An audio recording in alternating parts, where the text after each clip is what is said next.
कर रहे हैं। ऑन ए सीरियस नोट, महिलाओं का इशू क्या चुनाव में इतना बड़ा मुद्दा बन सकता है सतीश जी, जो कांग्रेस एक दांव खेलना चाहती है 40% रिजर्वेशन का, टिकट बांटने का और बहुत सारी स्कीम्स का, क्या ये वर्क करेगा? नीरज जी देखिए, अगर ये चुनावी दाव है तो मैं इसका विरोध करूं। चुनाव क्यों विरोध और करेंगे? अगर इन योजनाओं के बिल्कुल बिल्कुल देखिए, सुनिए, जो ऑलरेडी वीकर सेक्शन के लोग, उनके साथ आप कितना चुनावी दाव करें? इस देश को आजाद हुए इतने दिन हो गए, और बड़ा मुझे थोड़ा सा मजाकिया मूड भी लगता है कि तमाम राजनीतिक दल महिला के मुद्दे पे एक दूसरे को गोली देते हैं। ये सच भी है। 70 के दशक में महिला आरक्षण बिल के ऊपर कहीं ना कहीं चर्चा इस देश में शुरू हुई, और 70 के दशक से तमाम दल, उसमें जनता पार्टी की भी सरकार है, कांग्रेस मैक्सिमम समय तक सरकार में रही। पिछली जो कांग्रेस की 2 सरकारें रही, उसमें महिला आरक्षण बिल के ऊपर इस देश में एक लंबी बहस हुई। लेकिन आखिर क्या वो कारण है कि महिला आरक्षण के मुद्दे पर बीजेपी और कांग्रेस की भाषा एक रहती है? और क्या वे वजह रही और क्या वो कारण रहे कि महिला आरक्षण बिल इस देश की लोकसभा से पास इसलिए नहीं हुआ? उसके बारे में आपको थोड़ा सा कहीं ना कहीं बताऊंगा मैं आपको। देखिए नीरज जी, ये सच्चाई है कि महिलाओं की स्थिति इस देश में बहुत बदतर है। लेकिन आपको एक बात और भी मानना पड़ेगा कि एक और भी सोसाइटी है, जो दलित हैं, जो पिछड़े हैं, जो आदिवासी हैं, उनकी महिलाओं की स्थिति बनिस्पत दूसरे वर्गों की महिलाओं से ज्यादा खराब है। तो आप मुझे ये भी एक जवाब देना पड़ेगा, और ये देश की जनता ये सवाल पूछेगी कि जब 33% रिजर्वेशन की बात आई, उस रिजर्वेशन के मुद्दे पर लालू प्रसाद यादव जी, बहन जी हो या मुलायम सिंह जी हो, तमाम लोगों ने यह आशंका जताई कि इन वर्गों की महिलाओं की स्थिति ज्यादा खराब है। और अब आरक्षण का, चलिए उस समय तो आपने 50% की लिमिट के ऊपर बातें कर ली, अब 10% आरक्षण जब लागू हो गया तो इसमें आरक्षण की लिमिट भी खत्म होगी। मेरा कहना यह है कि अगर 33% में भी आप 17% ही देंगे ना, वो भी दलितों के आरक्षण में से काट के देंगे ना, बाकी 17% आप बाकी महिलाओं के बारे में ज्यादा चिंतित है। चिंतित उन लोगों के लिए भी होना चाहिए ना। देखिए मेरा कहना यह है कि ये एक सेकंड भाई, सतीश जी 500 रुपये, इस सब बातों से सतीश जी, ये जो एक मिनट सतीश जी, ये जो तिया पांचा आप कर रहे हैं ना, ये आप उन दलों को भी बताते जिनके आप समर्थक हैं, अपनी पार्टी में ही लागू कर लेते। 33 उसके अंदर 17.5 के अंदर अपर और लोअर, अपनी पार्टी में ही कोई अगर लागू करके मुझे दिखाए तो मैं मान लूं कि बहुत शुभचिंतक है। 33% बाद में आएगा। सुनिए ना, सुनिए, देखिए सुनिए, हाँ, महिलाओं की स्थिति राजनीति में बेहतर हो, ये मुद्दा नहीं है। हर क्षेत्र के अंदर असली मुद्दा यही है, स्थिति बेहतर हो, नहीं सारी नौकरी में भी हो ना। सुनिए, तमाम संसाधनों में हो ना। सुनिए 1952 में यही धोखा हुआ। आरएसएस के कहने पे कांग्रेस ने बाबा साहब को हिंदू कोड बिल मालूम है क्या है? महिलाओं को संपत्ति में सीधा अधिकार, ये 2। अरे यार सतीश जी, आप जो है ना, सुनिए, अब पता नहीं कहा, नहीं मैं क्यों सुनूं आप जो इस तरह की बातें कर रहे हैं। कांग्रेस कहती है आरएसएस कहती है, आप उन दोनों को निपटा रहे, मतलब कुछ का कुछ कहीं का ही बोलते जा रहे हैं। रुकिए साहब, हर्षवर्धन जी मूल मुद्दा ये कह रहे हैं कि राजनीतिक सशक्तिकरण से ज्यादा आरक्षण है। अरे भाई, राजनीति में लाना सबसे जरूरी है। तस्लीमा नसरीन जी का बड़ा मशहूर वाक्य है कि पश्चिम की महिलाएं सोने के पिंजरे में होती हैं और एशिया की लोहे के पिंजरे में। यानी पैसा आ जाने से ताकत नहीं आती है, असली ताकत होती है डिसीजन मेकिंग, जो पॉलिटिक्स से आती है। तो इस पहल को क्यों नहीं सकारात्मक तौर पे ले जाता हर्षवर्धन त्रिपाठी? नीरज जी, सबसे पहले अरे सतीश जी एक मिनट, थोड़ा शांत हो जाइए। कहेंगे कि महिलाओं को अधिकार मिलना चाहिए क्या, तो इस पे कौन भला कहेगा कि नहीं मिलना चाहिए। लेकिन उसका तरीका क्या हो सकता है, क्या उसका तरीका सचमुच, और ये मैं बहुत गंभीरता से कह रहा हूं कि राजनीतिक दलों को वो ध्यान से उतर जाता है, और अभी बहस में तो किसी को ध्यान में भी नहीं होगा कि समाजवादी पार्टी, राष्ट्रीय जनता दल और जनता दल यूनाइटेड, इन सब ने महिला रिजर्वेशन बिल का विरोध किया था।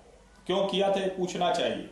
और उसमें शिवसेना जैसी पार्टियां भी थी। तो ये ठीक है, होता क्या है, समय बीत जाता है तो टीवी पर अभी बहस करेंगे और कुछ भी बोलेंगे तो दर्शक को लगेगा कि अभी तो ठीक है, महिलाओं के पक्ष की बात कर रहे हैं, लेकिन इन सब लोगों ने विरोध किया था। और उस वक्त अगर मोटा मोटा कहें कि कौन समर्थन में पार्टियां थी, तो वही पार्टियां थी, वही भाजपा, वही कांग्रेस, वही लेफ्ट, ये लोग समर्थन में थे।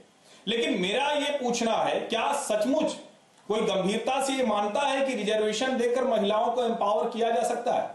अभी ऐसी खबरें लगातार होती हैं, लेकिन एक खबर का मुझे ध्यान में आया कि हरियाणा में पंचायत के चुनाव होने थे और क्या किया उसने कहा कि विवाह कर लेते हैं क्योंकि महिला रिजर्वेशन हो गया। हम लोग अपने गांव घर में ऐसे जाने कितने उदाहरण देखते हैं। और जो भी पारिवारिक, जहां थोड़ा सा वंशवादी मजबूती है किसी परिवार में, चाहे महिला लड़े चाहे पुरुष लड़े, वो तो चलना उसी का है। लेकिन सवाल यह है कि क्या इसकी गंभीरता है क्या? और बार बार जब हम कहते हैं कि ऐसी बहस कहां ले जानी चाहिए, तो मैं कहता हूं प्राइवेट सेक्टर की तरफ ले जानी चाहिए। क्या रिजर्वेशन देकर किसी तरह से महिला को एम्पावर किया जा सका? लेकिन जब नौकरी करने के लिए लड़कियां निकली तो बिना किसी नारे के वो लड़ रही हैं। किसी भी ऑफिस स्पेस में आप देखिए, कहीं भी आप नहीं पाएंगे कि पुरुषों से महिलाएं कमतर हैं। और ये जितनी योजनाएं हैं, कांग्रेस ने बहुत अच्छी योजनाएं की हैं, बहुत सुंदर लगती हैं, लेकिन ये जो आदर्श है, ये सचमुच वही है कि आप उत्तर प्रदेश से ही निकला हुआ उत्तराखंड, वहां बात नहीं करते, डरते हैं, क्योंकि लगता है कि आपके जिताऊ प्रत्याशी चले जाएंगे। और जहां कांग्रेस के पास यहां 403 सीटों पर प्रत्याशी नहीं मिल रहे, वहां कह रहे हैं कि हम लड़कियों को लड़ाएंगे। आप जो सिद्धू ने पूछा, नवजोत सिद्धू ने अरविंद केजरीवाल से सवाल पूछा है और उन्होंने एक एक मतलब सेगमेंट वाइज बताया है कि भाई आपने कहा 1000 रुपया देंगे, इतने हजार करोड़ होगा, तो भैया आपका जीएसटी रेवेन्यू से ज्यादा हो गया। आपने कहा कि हम इतने रोजगार लाने वाले हैं सरकारी, इतना हजार। सवाल यह है कि क्या उत्तर प्रदेश में प्रियंका जी जो कुछ भी कह रही हैं, और ये ज्यादा चिंता की बात तब हो जाती है जब मनमोहन सिंह, जयराम रमेश और पी चिदम्बरम जैसे लोग इसको टिक करते हैं। क्या उन्हें नहीं पता है कि देश की जिस तरह से स्थितियां बदली हैं, उसमें इस तरह के वायदे, इस तरह की चीजें वो किसी समाज को पीछे ले जाती हैं। और जहां तक परिवार के तौर पर वोट की रही, तो परिवार वोट देता है तो आप लड़का लड़की को लड़ा के थोड़ी ना वोट हासिल कर पाएंगे। आप एम्पावर कीजिए, बिल्कुल लड़की अगर है लड़ सकती है तो बहुत अच्छा है, लेकिन लड़की किससे लड़ेगी? लड़के से लड़ाएंगे क्या? क्या हर घर परिवार में ये होगा कि अच्छा ठीक है महिला वोट देने जाएगी? बिल्कुल सबका अपना व्यू होता है, लेकिन उत्तर प्रदेश या किसी राज्य में आपको इससे राजनीतिक कोई लाभ मिलेगा ये बहुत नहीं दिखता। देरी बहुत है, सिर्फ कह सकते हैं कि आदर्श भर है। सुप्रिया जी जवाब, आप इशारा कर रही थी।